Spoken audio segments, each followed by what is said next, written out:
നമസ്കാരം. ഞാൻ ഹരിപ്പാട് KS പണിക്കർ. കഴിഞ്ഞ കുറെ ദിവസങ്ങളായിട്ട് എനിക്ക് പുതിയ വീഡിയോകളൊന്നും ചെയ്യാൻ സാധിച്ചിരുന്നില്ല.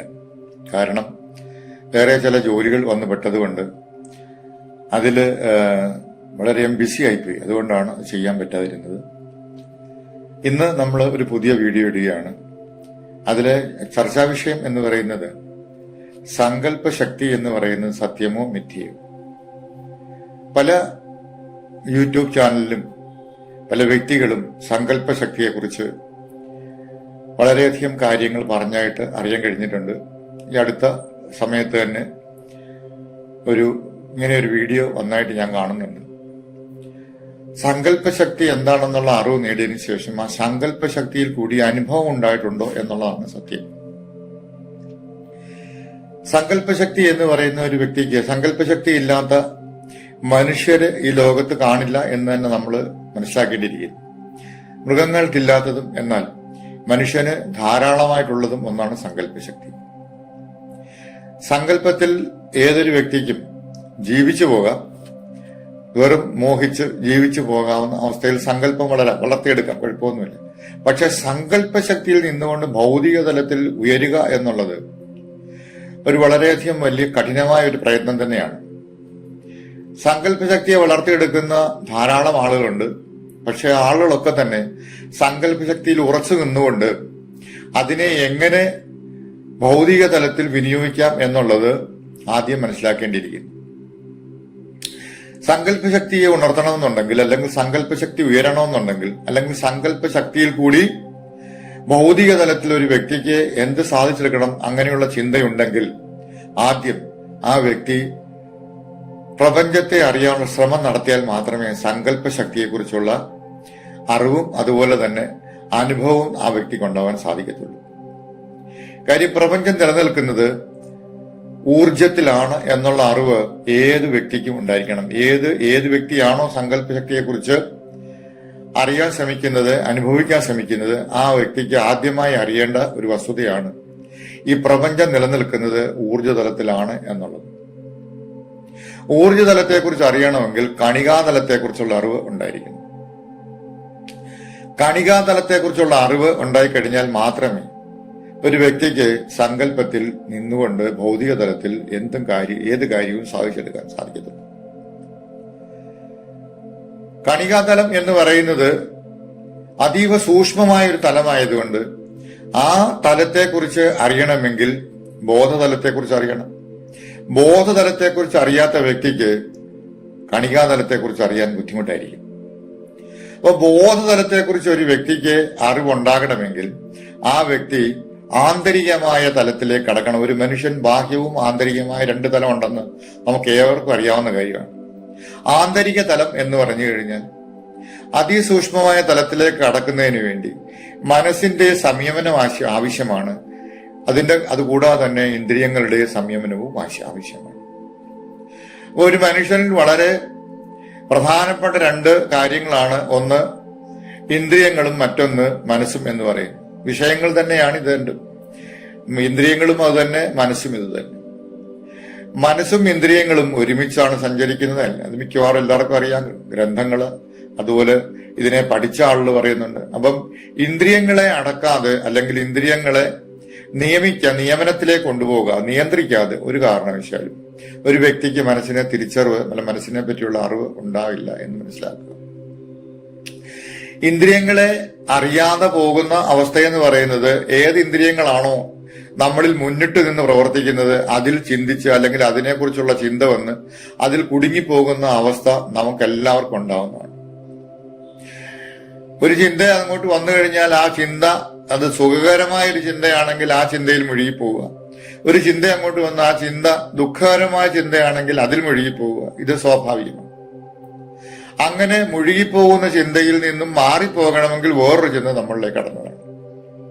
അപ്പൊ മനസ്സിന്റെ പ്രധാനപ്പെട്ട ഒരു ജോലിയാണ് ചിന്തയെങ്കിൽ ആ ചിന്ത മനസ്സിൽ നിന്നാണ് ഉണ്ടാകുന്നതെങ്കിൽ ഇതിന്റെ അടിസ്ഥാനം മനസ്സാണെന്നുള്ളത് നമുക്കുണ്ടാകണം. ഈ മനസ്സെന്ന് പറയുന്നത് അതിസൂക്ഷ്മമായതും കാണാൻ കഴിയാത്തതും വൈദ്യശാസ്ത്രത്തിന് പിടികൊടുക്കാത്തതും, എന്നാൽ ഏതൊരു വ്യക്തിയാണോ യോഗ്യതലത്തിലേക്ക് കടന്ന് ആ മനസ്സിനെ ഉപാസിക്കാൻ ശ്രമിക്കുന്നത്, മനസ്സിനെ അറിയാൻ ശ്രമിക്കുന്നത് ആ വ്യക്തിക്ക് അധീനമായി തീരുന്നതും ആണ്, അല്ലെങ്കിൽ ഒരു സംഭവമാണ് ഈ മനസ്സെന്ന് പറയുന്നത്. അധീനമായി തീരുന്ന മനസ്സിന് നമുക്കൊക്കെ അതീതമായി തീരാനും സാധിക്കും.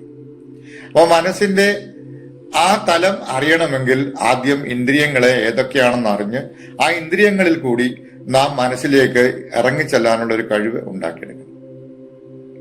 അങ്ങനെ ഇറങ്ങിപ്പോകുന്ന ആളുകൾ, അല്ലെങ്കിൽ ഇറങ്ങിച്ചെല്ലുന്ന ആൾക്ക് മാത്രമേ മനസ്സിനെ പറ്റി ഒരു അറിവും അത് കഴിഞ്ഞ് വളരെ ചെറിയൊരു അനുഭവം ഉണ്ടാകുന്നത്. സാധാരണയായിട്ട് നാം ചിന്തകൾ ഇരിക്കുമ്പോൾ എവിടെ നിന്നാണ് ചിന്തകൾ വരുന്നതെന്ന് നമുക്ക് ബോധ്യമില്ല. എന്ത് ചിന്തയാണ് വന്നതെന്ന് പോലും നമുക്ക് ബോധ്യമില്ല. പക്ഷെ ചിന്തയ്ക്ക് നമ്മൾ അധീനമായി തീരുന്നു. അങ്ങനെ ചിന്തയിൽ കുടുങ്ങിക്കിടക്കുന്ന നമ്മള് ഒരു നിമിഷം ഇത് ചിന്തയാണെന്നും ഈ ചിന്തയെ നമുക്ക് മാറ്റിമറിച്ചില്ലെങ്കിൽ നമ്മൾ ഈ ചിന്തയിൽ കുടുങ്ങിപ്പോകും എന്നുള്ള ഒരറിവ് പെട്ടെന്നുണ്ടാകുകയാണെങ്കിൽ താങ്കൾ, ഏതൊരു വ്യക്തി, ഞാനായാലും നിങ്ങളായാലും ശരി, മനസ്സിനെ അറിയാൻ ശ്രമിക്കുന്നു എന്നുള്ളതാണ് ആ സത്യം. അപ്പൊ മനസ്സിനെ അറിയാൻ ശ്രമിക്കാത്ത വ്യക്തിക്ക് ചിന്തകൾക്ക് അധീനനായിട്ട് മുന്നോട്ട് പോവുകയും വേറൊരു ചിന്ത വരുമ്പോൾ തുടർക്കഥ പോലെ ചിന്തകളിൽ കുരുങ്ങിക്കിടക്കുകയും ഉണ്ടാകുന്ന അവസ്ഥ. ഈ ചിന്തകളിൽ നിന്നും ഏതൊരു വ്യക്തിയാണോ അല്ലെങ്കിൽ കടന്നു പോകാൻ ശ്രമിക്കുന്നത് അവന് മാത്രമേ സങ്കല്പശക്തിയിൽ ആ ഒരു സങ്കല്പത്തെ, എന്ത് സങ്കല്പമാണ് ഉണ്ടാക്കുന്ന ആ സങ്കല്പത്തെ കുറിച്ചുള്ള അറിവുണ്ടാകത്തുള്ളൂ. അതാണ് ആദ്യം പറഞ്ഞത്. പ്രപഞ്ച തലത്തെക്കുറിച്ച് അറിയണമെങ്കിൽ കണികാതലത്തെക്കുറിച്ചുള്ള അറിവുണ്ടാകണം. കണികാതലത്തെക്കുറിച്ച് അറിവുണ്ടാകണമെങ്കിൽ തീർച്ചയായിട്ടും ആ വ്യക്തി ബോധത്തെക്കുറിച്ചുള്ള അറിവുണ്ടാകണം. ബോധത്തെക്കുറിച്ചുള്ള അറിവുണ്ടാകുന്ന വ്യക്തിക്ക് മാത്രമേ സങ്കല്പശക്തിയിലേക്ക് കടക്കാൻ പറ്റൂ. അതിന് ഏറ്റവും അത്യാവശ്യമായ സംഭവമാണ്, അല്ലെങ്കിൽ അത്യാവശ്യമായ ഒരു കാര്യമാണ് ധ്യാനം, അല്ലെങ്കിൽ മെഡിറ്റേഷൻ എന്ന് പറയുന്നത്. ധ്യാനം എന്ന് പറയുന്നത് പൂജയല്ല. ധ്യാനം എന്ന് പറയുന്നത് നാമജപമല്ല. ഇതിനൊക്കെ അതീതമായി നിൽക്കുന്ന അതിസൂക്ഷ്മമായ തലത്തെയാണ് ധ്യാനം എന്ന് പറയുന്നത്. ബുദ്ധിയുടെ ഒഴുക്ക്, ധീ എന്ന് പറയുന്ന ബുദ്ധിയും അതിന്റെ ആനം എന്ന് പറയുന്നതിന്റെ ഒഴുക്കും, ആ ഒഴുക്കിലേക്ക് കടന്നു പോകുമ്പോൾ ശുദ്ധമായ തലത്തിലേക്ക് എത്തിച്ചേരുന്ന അവസ്ഥയ്ക്കാണ് ധ്യാനം എന്ന് പറയുന്നത്. ധ്യാനത്തെ പറ്റി വ്യക്തമായ അറിവ് മിക്കവാറും എല്ലാ ഗ്രന്ഥങ്ങളിലും കൊടുത്തിട്ടുണ്ട്. അത് പ്രധാനമായി പറയുന്നത് ഒന്ന് രൂപധ്യാനം, അല്ലെങ്കിൽ ശബ്ദധ്യാനം. രൂപധ്യാനത്തിൽ കടന്നു പോകുന്ന വ്യക്തിക്ക് ഏതെങ്കിലും ഒരു പ്രതീകത്തിനെ നിലനിർത്തിക്കൊണ്ട്, പ്രതീകം എന്ന് പറഞ്ഞു കഴിഞ്ഞാൽ അതത് മതങ്ങളിലെ എന്താണോ അടിസ്ഥാനപരമായി നാം വിശ്വസിക്കുന്നത് ആ വിശ്വസിക്കുന്ന ഉപാസനാ സങ്കല്പത്തെ, അതാണ് പ്രതീകം എന്ന് പറയുന്നത്. അതിപ്പം ഹിന്ദുമതത്തിൽ അവരവരുടെ ദൈവങ്ങളാവാം, അല്ലെങ്കിൽ മൂർത്തികളാകാം. ക്രിസ്തീയ മതത്തിൽ പള്ളിയിലെ അല്ലെങ്കിൽ അതിനെക്കുറിച്ചുള്ള സങ്കല്പങ്ങളാകാം. ഇസ്ലാം മതത്തിൽ അതിനെക്കുറിച്ചുള്ള സങ്കല്പങ്ങളാകാം. പക്ഷെ ഏതെങ്കിലും ഒന്നിനെ പ്രതീകമാക്കിക്കൊണ്ട് മനസ്സിന് ഏകാഗ്രതയ്ക്ക് വേണ്ടി ചെയ്യുന്ന തലമാണ് ഈ പറഞ്ഞ ധ്യാനമാർഗത്തിന്റെ ആദ്യത്തെ തലം എന്ന് പറയും. അതിൽ നിന്ന് അതിൽ കൂടി ഉറച്ചു പോകുന്ന ഒരു വ്യക്തിക്ക് ആ വസ്തുവിലുണ്ടാകുന്ന ഏകാഗ്രത അത് മനസ്സിന്റെ ഏകാഗ്രതയിലേക്ക് കടന്നില്ല. ഒരു ദിവസം എത്ര പ്രാവശ്യം ഒരു വ്യക്തി ധ്യാനം ചെയ്യുന്നുവോ ആ പ്രതീകത്തെ വെച്ചാണ് ധ്യാനം ചെയ്യുന്നതെങ്കിൽ ആ പ്രതീകം പല പ്രാവശ്യം ആ വ്യക്തിയുടെ മനസ്സിലേക്ക് കടന്നു വരികയും എപ്പോഴൊക്കെ ആ വ്യക്തി ആ പ്രതീകത്തെ കുറിച്ച് ചിന്തിക്കുന്നു അപ്പോഴൊക്കെ അത് മനസ്സിലേക്ക് വരാൻ തുടങ്ങുകയും ചെയ്യും. അപ്പൊ എന്തായി, മനസ്സിനെ ആ തലത്തിലേക്ക് കടന്ന് ഒരു ഏകാഗ്രതയിലേക്ക് കടക്കാൻ സാധ്യമാകും. വിക്ഷിപ്തമായിരിക്കുന്ന മനസ്സ്, ക്ഷിപ്തം എന്ന് പറഞ്ഞു കഴിഞ്ഞാൽ അലറിപ്പാഞ്ഞു വരുന്ന കടല് പോലെ, തിരമാലകൾ ആഞ്ഞടിക്കുന്ന കടല് പോലെ നിൽക്കുന്ന ക്ഷിപ്തഭാവവും അതിൽ നിന്നും വളരെ സാവധാനത്തിൽ ഉണ്ടാകുന്ന മാറ്റം വിക്ഷിപ്തവും, അതായത് ഒരു വ്യക്തിക്ക് രാജസത്തിൽ നിന്നും സത്വമായിരിക്കുന്ന അല്ലെങ്കിൽ സത്വഗുണത്തിലേക്ക് വളരെ സാവധാനം കടന്നെത്തുന്ന ഒരു സമയമുണ്ട്. അതിനെ വിക്ഷിപ്ത ഭാവമെന്നും. എന്നാൽ ഇത് രണ്ടുമല്ലാതെ അലസഭാവത്തിൽ ജോലിയൊന്നും ചെയ്യാതെ മറ്റുള്ളവരുടെ കുശുമ്പും കുന്നാഴിമയും ഒക്കെ കേട്ട് അതാണ് സത്യമെന്ന് നിലച്ച് മറ്റുള്ളവരെ കുറിച്ച് എപ്പോഴും വിമർശിച്ചുകൊണ്ടിരിക്കുന്ന അവസ്ഥ മൂഢഭാവവും. ഇതിൽ നിന്നെല്ലാം വ്യത്യസ്തമായി ഒരു വ്യക്തിക്ക് ബുദ്ധിയുടെ ഒഴുക്കുണ്ടാകുമ്പോൾ ബോധതലത്തിലേക്ക് കടക്കണം എന്നുള്ള ആഗ്രഹം ഉണ്ടായി വരുന്ന ആ ഒരു ചിന്ത ഏകാഗ്രതാ ഭാവമാണ്. അതാണ് മനസ്സിന്റെ ഏകാഗ്രതാ ഭാവം എന്ന് പറയുന്നത്. അപ്പൊ ആ ഏകാഗ്രതാ ഭാവത്തിൽ എത്തിച്ചേരുന്ന മനസ്സ് സിദ്ധികളിലേക്ക് കടക്കാൻ തുടങ്ങുന്ന ഒരു സമയം ഉണ്ടാവും. സിദ്ധികൾ എന്ന് പറയുന്നത് മനസ്സിന്റെ ഏകാഗ്രതയിൽ ഉണ്ടാകുന്ന അവസ്ഥാവിശേഷത്തിൽ നിന്നുണ്ടാകുന്നതാണ് സിദ്ധികൾ എന്ന് പറയുന്നത്. മനസ്സിന് ഏകാഗ്രത വളരെ കൂടി വരുന്തോറും ഒരു വ്യക്തിക്ക് പറയുന്നത് എന്താണോ പറയുന്നത് സത്യമായി ഭവിക്കും. ചെയ്യുന്ന കാര്യങ്ങൾ അത് വളരെ കൃത്യമായിട്ട് മുന്നോട്ട്, പ്രവൃത്തി മാർഗങ്ങളെല്ലാം കൃത്യമായിട്ട് മുന്നോട്ട് പോകാൻ കഴിയും. അങ്ങനെ പല തരത്തിൽ ഒരു വ്യക്തിക്ക് ആ തലത്തിലേക്ക് കയറും തോറും സിദ്ധികൾ ഉണരാൻ തുടങ്ങുന്ന ഒരു അവസ്ഥയുണ്ടാവും. അപ്പോഴും പ്രതീകമുള്ളിലുണ്ട്. ആ പ്രതീകത്തിൽ നിന്നുകൊണ്ട് മനസ്സ് ഏകാഗ്രതപ്പെട്ട് ചിട്ടപ്പെട്ട് ചെയ്യുന്ന സങ്കല്പങ്ങൾ ഉണ്ടെങ്കിൽ അത് ആ സങ്കല്പങ്ങള് കുറെയൊക്കെ നമുക്ക് സാധിച്ചെടുക്കാൻ പറ്റും. പക്ഷെ അവിടെ പ്രതീകമുണ്ട്. എന്നാൽ പ്രതീകത്തിനപ്പുറത്തേക്ക് ഏതൊരു വ്യക്തിയാണോ കടന്നു ചെന്ന് പ്രപഞ്ചം എന്ന് പറയുന്നത് ഒരു ശൂന്യമായ അവസ്ഥയിലേക്കാണെന്നും ആ ശൂന്യമായ അവസ്ഥയാണ് എല്ലാത്തിനും പിന്നിൽ പ്രവർത്തിക്കുന്നതെന്നുള്ള അറിവ് കിട്ടുന്ന ഒരു അവസരമുണ്ട്.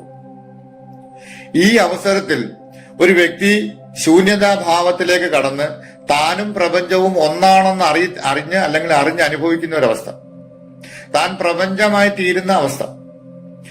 അപ്പൊ സങ്കല്പത്തിന്റെ പ്രഭാവം വളരെയധികം വർദ്ധിക്കും.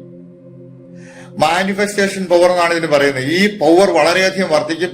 താൻ പറയുന്നതും പ്രവർത്തിക്കുന്നതും ചെയ്യുന്നതുമായ കാര്യങ്ങളെല്ലാം തന്നെ 100% ഫലിച്ചിരിക്കുന്ന അവസ്ഥയാണ് ഈ പറഞ്ഞ അവസ്ഥ എന്ന് പറയുന്നത്.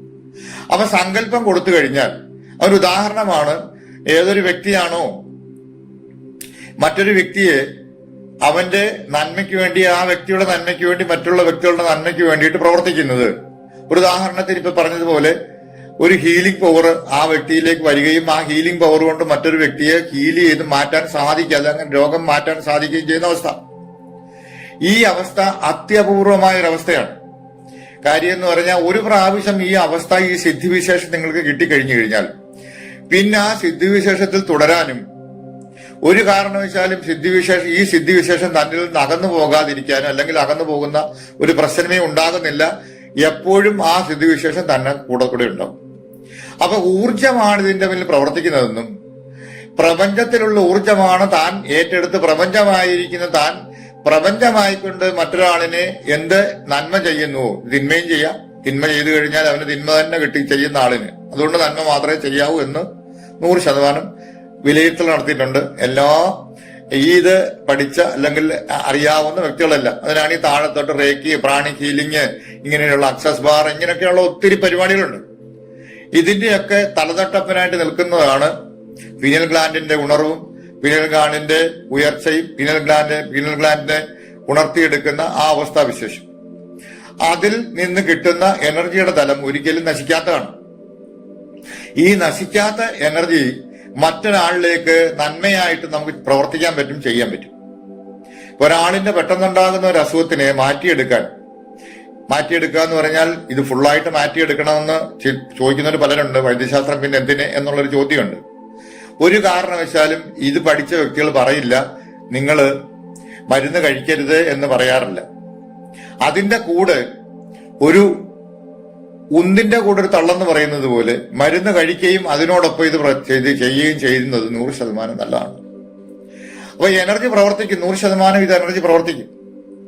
അതുകൊണ്ട് എനർജി പവർ എന്ന് പറയുന്നത് ഒരു വ്യക്തിയിൽ ഉണ്ടാക്കിയെടുക്കുന്നത് വളരെ വർഷങ്ങൾ കൊണ്ടാണ്. വളരെയധികം പ്രയത്നം ചെയ്തതിന് ശേഷമാണ് എനർജി പവർ നാം ഉണ്ടാക്കിയെടുക്കുന്നത്, അല്ലെങ്കിൽ ഒരു വ്യക്തി ഉണ്ടാക്കിയെടുക്കുന്നത്.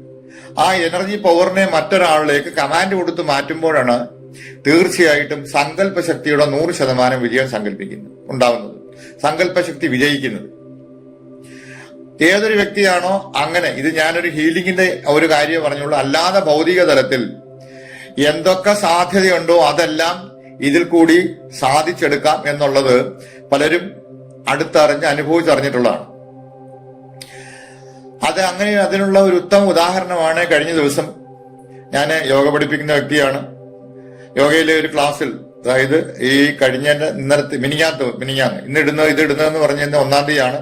അപ്പൊ 30-ാം തീയതിത്തെ കാര്യമാണ് ഞാനീ പറയുന്നത്. 30-ാം തീയതി രാവിലെ ഞാൻ യോഗ ക്ലാസ് എന്ന് കഴിഞ്ഞപ്പോഴേ സൂര്യനമസ്കാരം ചെയ്തുകൊണ്ടിരുന്ന ഒരു വ്യക്തി, പെട്ടെന്ന് ഒരു സ്ത്രീയാണ്, പെട്ടെന്ന് അവർക്ക് തലയ്ക്ക് അവർ പറയുന്ന കുറെ നാളുകൊണ്ട് അവർക്ക് തലവേദന, കഠിനമായ തലവേദന വന്നുകൊണ്ടിരിക്കുകയാണെന്ന് പറഞ്ഞു. ഈ കഠിനമായ തലവേദന വന്നുകൊണ്ടിരുന്ന വ്യക്തിയെ പെട്ടെന്ന് ഈ വ്യക്തിയെ മറ്റുള്ളവർ പിടിച്ചോടെ തിരുത്തി അവർക്ക് അവരുടെ കണ്ണിൽ നിന്ന് കണ്ണുനീര് വന്നുകൊണ്ടിരിക്കുക. കാര്യം വേദന സഹിക്കാൻ വയ്യ, തല രണ്ടും പൊത്തിപ്പിടിച്ചോണ്ടിരിക്കുക. ഈ വ്യക്തി ഞാൻ പറഞ്ഞൊരു കാര്യം ചെയ്യേ, നിങ്ങൾ ആ കസേരയിലോട്ട് ഇരിക്കാൻ പറഞ്ഞു. ആ വ്യക്തിയെ ഹീല് ചെയ്യുന്ന തലത്തിലേക്ക്, അല്ലെങ്കിൽ അങ്ങനെ നമ്മുടെ എനർജിയെ പാസ് ചെയ്യുന്ന തലത്തിലേക്ക് ഞാൻ കൊണ്ടുപോയി എന്നുള്ളതാണ്. ഈ പാസ് ചെയ്യുന്ന സമയത്ത് അത്യന്താപേക്ഷിതമായ ഒരു കാര്യം നാം അത്യാവശ്യമായ ഒരു കാര്യം മനസ്സിലാക്കേണ്ടത്, താൻ സ്വയം ശൂന്യ അല്ലെങ്കിൽ അന്തരീക്ഷം അല്ലെങ്കിൽ നമ്മൾ പ്രപഞ്ചമായി തീരുകയും അടുത്തിരിക്കുന്ന വ്യക്തിക്ക് നാമമോ ആ ഒരു രൂപമോ ഇല്ലാത്ത അവസ്ഥയിലേക്ക് നാം കാണുകയും ചെയ്യുന്ന അവസ്ഥ. അതായത് മെഡിറ്റേഷൻ തലത്തിലേക്ക് കയറി കഴിഞ്ഞു കഴിഞ്ഞാൽ എനർജി പാസ് ചെയ്യാൻ പറ്റും. എനർജിക്ക് അങ്ങനെ ഒരു വലിയൊരു സംഭവമുണ്ട്, പ്രപഞ്ചത്തിന് അങ്ങനെ ഒരു വലിയ സംഭവമുണ്ട്. പ്രപഞ്ചം എന്ന് പറയുന്നതിന് നാമമില്ല, ആ ഒരു തലത്തിൽ നാമമില്ല, രൂപമില്ല, ശൂന്യ അവസ്ഥയിലായി കാണുന്നു. അപ്പൊ ശൂന്യ അവസ്ഥയിലേക്ക് കയറി കഴിയുന്ന വ്യക്തിക്ക് മാത്രമേ ഈ ഒരു തലത്തെ ഒരു എനർജിയെ പാസ് ചെയ്ത് മറ്റുള്ളവരെ കടത്താൻ സാധിക്കത്തുള്ളൂ. അപ്പൊ ആ വ്യക്തി പറഞ്ഞത്, എനർജി കിട്ടിയ വ്യക്തി പറഞ്ഞത്, ആ ഒരു വിരൽ വെച്ച സമയത്ത് ആ വിരലിൽ കൂടി കടന്നുപോയത് എനർജിയുടെ ഒരു വലിയൊരു ഒരു തലമായിരുന്നു. പെട്ടെന്ന് അവരുടെ തലയിലേക്ക് ആ എനർജിയുടെ ഒരു പ്രവാഹം ഉണ്ടാവുകയും എന്താണോ സങ്കല്പിച്ചത്, ഞാൻ സങ്കല്പിച്ചത് ഇവരുടെ വേദന പൂർണ്ണമായിട്ടും ഇല്ലാതായിരിക്കുന്നു എന്നുള്ളതാണ്. ആ വേദന തലയിലുള്ള അങ്ങനെയാണ് പറയേണ്ടതും. പ്രപഞ്ചത്തിലേക്ക് നമ്മൾ കമാൻഡ് കൊടുക്കുന്ന സമയത്ത് ഇവിടെ പ്രാർത്ഥനയില്ല, തരണേ പോകണേ എന്നൊന്നും പറയാറില്ല, കമാൻഡ് കൊടുക്കുക ചെയ്യുന്നത്. കമാൻഡ് കൊടുക്കണമെങ്കിൽ ആ വ്യക്തി അതിന് അധിപനായിട്ട് നിന്നാലേ കമാൻഡ് കൊടുക്കാൻ പറ്റത്തുള്ളൂ, കമാൻഡ് കൊടുക്കാൻ പറ്റത്തില്ല. അപ്പൊ പ്രപഞ്ചമായി മാറുന്ന ഒരു വ്യക്തിക്ക് മാത്രമേ കമാൻഡ് കൊടുത്ത് മറ്റൊരാളിന്റെ എന്താണോ ആ പ്രശ്നങ്ങളെ മാറ്റിയെടുക്കാൻ സാധിക്കത്തുള്ളൂ. ഇത് ഹീലിംഗ് മാത്രം, അതുപോലെ പല കാര്യങ്ങളും ചെയ്യാൻ സാധിക്കും. അപ്പൊ സങ്കല്പ ശക്തി വർക്കൗട്ട് ആവണമെങ്കിൽ അനുഭവം കൂടി ഉണ്ടാവണം എന്നുള്ളതാണ്. ഞാൻ ആ ക്ലിപ്പ് ഇതിന്റെ കൂടെ ചേർക്കുന്നുണ്ട്, ആ ഒരു ഓഡിയോ ക്ലിപ്പ് ഇട്ടിട്ടുണ്ട്, അതുകൊണ്ട് ഇനി ചേർക്കുന്നത്. ഇതൊരു ഒറ്റ സംഭവമല്ല, വർഷങ്ങളായി നടന്നുകൊണ്ടിരിക്കുന്ന കാര്യങ്ങളിൽ ഒരു സംഭവം മാത്രമാണ്. പറയാൻ എനിക്ക് താല്പര്യമില്ലാതെന്ന് പറഞ്ഞു കഴിഞ്ഞാൽ ഇതിനെ വിശ്വസിക്കാത്ത ഒരു തലമുണ്ട്, ആളുകൾക്ക് ഇത് മനസ്സിലാവാത്തൊരു തലമുണ്ട്, വിശ്വസിക്കാത്ത തലമുണ്ട്. അതിനോടൊപ്പം തന്നെ പല ചികിത്സകരും അതിന് നെഗറ്റീവായിട്ട് വരാൻ സാധ്യതയുണ്ട്. കാര്യം അവർ വിചാരിക്കുന്ന ഇതൊക്കെ എന്ന് പറഞ്ഞു കഴിഞ്ഞാൽ ഇങ്ങനെയാണെങ്കിൽ പിന്നെ ഇങ്ങനെ അങ്ങ് ചെയ്താൽ പോരെ എന്നുള്ള തലത്തിൽ പറയാറുണ്ട്. കൊറോണ എന്തുകൊണ്ട് വന്നു, ഇങ്ങനെ അങ്ങ് ചെയ്താൽ പോരെ. ഈ പ്രപഞ്ചത്തിന്റെ നിയമത്തെ ഒരു കാരണവശാലും ഒരാൾക്കും മാറ്റിമറിക്കാൻ സാധ്യമല്ല.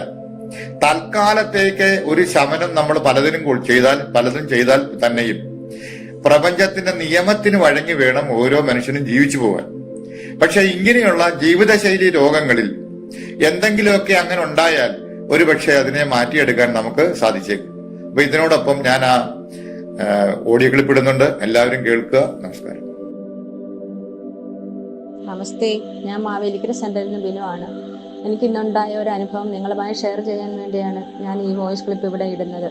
എനിക്ക് 4 വർഷമായിട്ട് തലവേദനയാണ്. ഞാൻ ദിവസവും മരുന്ന് കഴിച്ചിട്ടാണ് കിടന്നുറങ്ങുന്നത്. ഇന്നലെ രാത്രിയിലും മരുന്ന് കഴിച്ചിട്ടാണ് ഞാൻ കിടന്നത്. എന്നാൽ വെളുപ്പിനെ എണീറ്റപ്പോൾ നല്ല തലവേദന ഉണ്ടായിരുന്നു. എന്നാൽ നമ്മുടെ ഗുരുനാഥന്റെ ക്ലാസ് ആണെന്ന് ടീച്ചർ മെസ്സേജ് ഇട്ടിട്ടുണ്ടായിരുന്നു. അതും പ്രകാരം സാറിന്റെ ആ പോസിറ്റീവ് എനർജിയും വൈബും കിട്ടാൻ വേണ്ടിയാണ് ഞാൻ ഇന്ന് ക്ലാസ്സിലെത്തിയത്. അപ്പോൾ അവിടെ വന്ന് ഞാൻ ക്ലാസ് തുടങ്ങി, സൂക്ഷ്മ വ്യായാമം തുടങ്ങിയപ്പോൾ മുതൽ നല്ല തലവേദന തുടങ്ങി. അത് കൂടി കലശലായ വേദന കൂടിയപ്പോൾ ഞാൻ താഴെ ഇരുന്നു. അവിടുന്ന് കസേരയിൽ എന്നെ ഇരുത്തി സാറ് നമ്മുടെ ഗുരുനാഥൻ എൻ്റെ നെറ്റിയിൽ കൈവച്ച് ഹീൽ ചെയ്യാൻ തുടങ്ങി. ആ സമയത്ത് എനിക്ക് എന്തോ ഒരു തരംഗ ദൈർഘ്യം നെറ്റിയിലേക്ക് ഇടിച്ചിറങ്ങുന്നതായിട്ട് എനിക്ക് അനുഭവപ്പെട്ടു. പിന്നീട് ഒരു ശൂന്യത അനുഭവപ്പെട്ടു. എൻ്റെ തലവേദന എങ്ങോട്ട് പോയി എന്ന് എനിക്കറിയാൻ വയ്യ. ഇത്രയും കഴിവുള്ള നമ്മുടെ ഗുരുനാഥനെ ജഗദീശ്വരൻ നമുക്ക് കനിഞ്ഞു നൽകിയാണ്. അദ്ദേഹത്തിൻ്റെ ഈ അനുഗ്രഹം ഇനിയും എല്ലാവർക്കും കിട്ടട്ടെ എന്ന പ്രാർത്ഥനയോടെ, ഇനിയും നമുക്ക് എല്ലാവർക്കും ഇനിയും അദ്ദേഹത്തിൻ്റെ ഇങ്ങനെയുള്ള കഴിവുകളും അനുഗ്രഹങ്ങളും കിട്ടട്ടെ എന്ന പ്രാർത്ഥനയോടെ അദ്ദേഹത്തിൻ്റെ കാൽക്കൽ നമസ്കരിച്ചുകൊണ്ട് ഞാൻ എൻ്റെ വാക്കുകൾ നിർത്തുകയാണ്. നന്ദി, നമസ്കാരം.